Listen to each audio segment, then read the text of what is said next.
In a case method class, or even if not in a case method discussion, in a course where you're going to ask people to read things and discuss them, issues of discussion management come to the fore. One of the issues, of course, is preparation. What are you going to ask the students to read? So one of the fundamental issues we mentioned in our basic model was your choice of materials. Are you going to ask them to read primary research sources? Are you going to ask them translated technical notes that maybe draw from multiple primary source studies and then consolidate that and translate it into a layman's set of language that they can find more memorable? Many academicians will want to assign primary source materials. In my experience, MBA students and corporate managers who are participating in executive MBAs or non-degree programs really are not that fond of primary sources.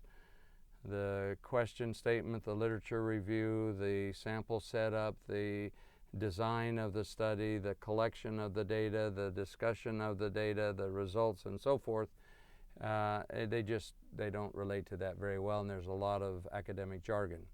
So when I invite people to prepare for a discussion method, we tend to use materials that have been translated for the practicing lay manager.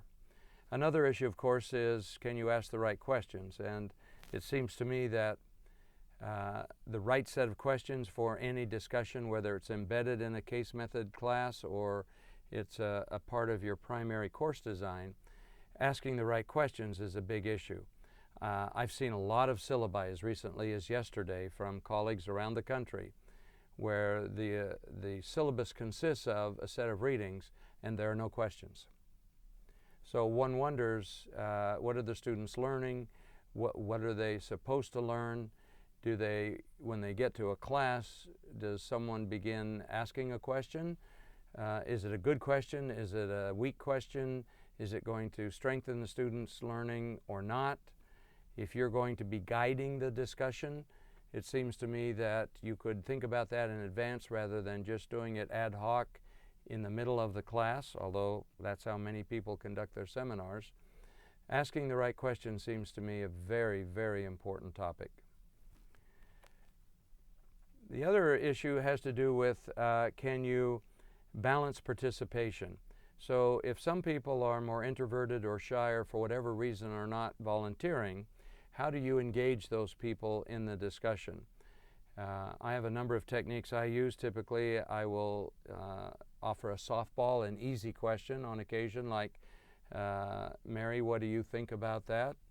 Or what's your perspective on what Bob just said? I wonder how you would apply this principle in your own life, if at all. So they're questions that may not embarrass them because they aren't very skilled at that particular theoretical framework or article that you've asked them to read. But anyone can say, well, this is how I approach it, or this is how it would make sense in my life. Now that may or may not be useful to the other people. It stimulates those quieter people to practice translating their thoughts into language, and it also encourages people to formulate opinions. If you don't have an opinion on a topic, then in my view you will usually be nothing more than a listener, and you won't be an active participant. You won't be able to debate back and forth. So a facilitator of discussion, I think, has the responsibility of ensuring that you get a balanced participation, that you get everyone involved. One way to do that was developed by Peter Senge's group at MIT, what he calls dialogue technique. It's not dialogue in the lay sense, but it has a particular structure, and I've seen it used very effectively in meetings, whether it's in the university setting, in a corporate setting, or in the classroom setting. It has to do with identifying an issue and then creating a focal point. Remember the notion of camping out and sitting around the campfire, people poking at the fire and musing without necessarily looking at each other directly. And the structure then is that everybody goes around in sequence, commenting on the issue at hand. People are not allowed to respond. There's no reaction to what's been said. We just simply listen and meditate and think by focusing on a central object. And I've done this where you actually put something in the middle of the room, like a Coke bottle or a low, not a high, flower arrangement, something that people can look at so that they don't have to be scrutinizing or responding directly to what other people are saying. This creates a bit more safety, a bit more contemplative tone, a bit more of a reflective atmosphere in the room, and it allows people a little bit more safely to convey their ideas and opinions.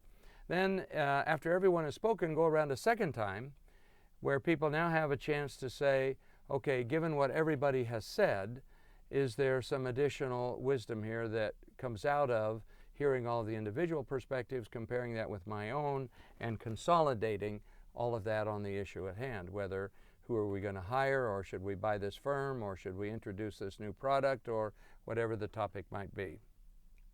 So then you can think about what wisdom has emerged from our discussion. Is there something that now emerges from the conversation that seems to be obvious, that wasn't obvious at the beginning? And I found it a very effective way of reaching a consensus and moving yourself toward a team-based rather than an individual-based conclusion.